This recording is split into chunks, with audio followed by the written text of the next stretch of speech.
Hello guys, welcome back to my YouTube channel. आज हम बात करेंगे terrifying mysteries of outer space के बारे में। And watch full video and subscribe this channel. Thanks. सोचो तुम स्पेस में अकेला फ्लोट कर रहे हो, न कोई आवाज़, न हवा, न कोई मदद, सिर्फ एंडलेस डार्कनेस।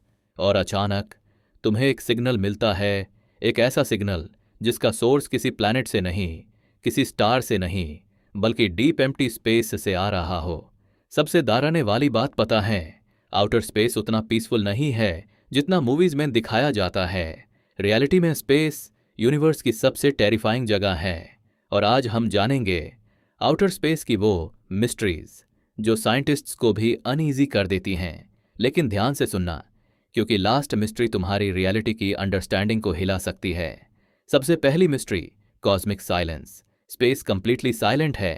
अर्थ पर अगर बॉम्ब ब्लास्ट हो तो आवाज सुनाई देती है, लेकिन स्पेस में अगर एक स्टार एक्सप्लोड हो, बिलियंस न्यूक्लियर बॉम्ब से ज्यादा पावरफुल सुपरनोवा हो, तब भी कंप्लीट साइलेंस, क्योंकि साउंड ट्रैवल करने के लिए एयर चाहिए और स्पेस में एयर नहीं होती।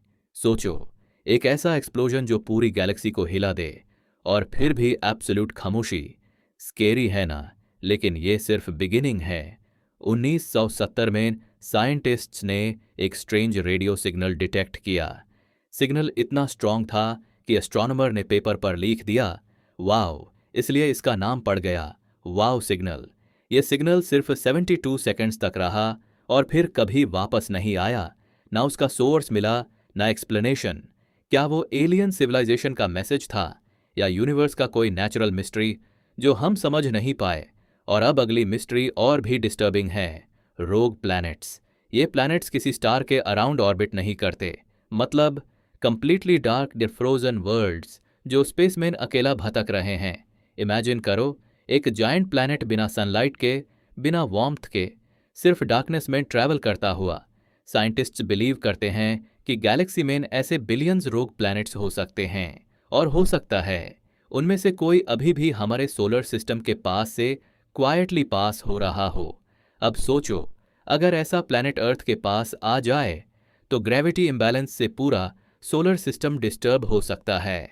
अब अगला secret, black holes. Black holes सिर्फ चीजें खाते नहीं, वो रियलिटी को डिस्टॉर्ट कर देते हैं।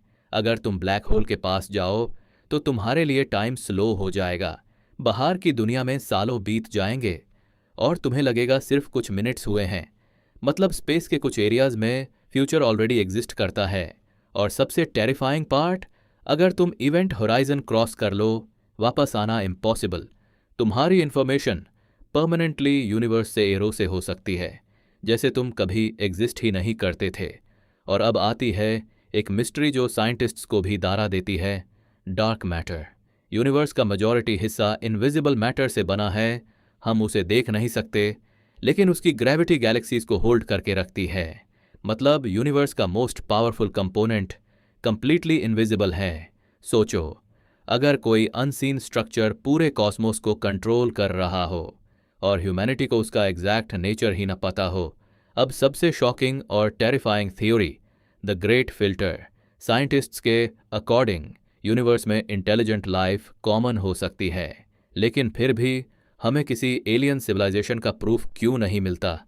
एक थ्योरी कहती है हर एडवांस्ड सिविलाइजेशन एक स्टेज पर डिस्ट्रॉय हो जाती है, किसी कॉस्मिक डिजास्टर से, टेक्नोलॉजी से, या खुद अपनी गलतियों से। और स्केरी सवाल ये है, क्या ह्यूमैनिटी अभी उस डेंजरस स्टेज की तरफ बढ़ रही है, या फिर सब सिविलाइजेशंस ऑलरेडी खत्म हो चुकी हैं और यूनिवर्स एक कॉस्मिक ग्रेवयार्ड बन चुका है?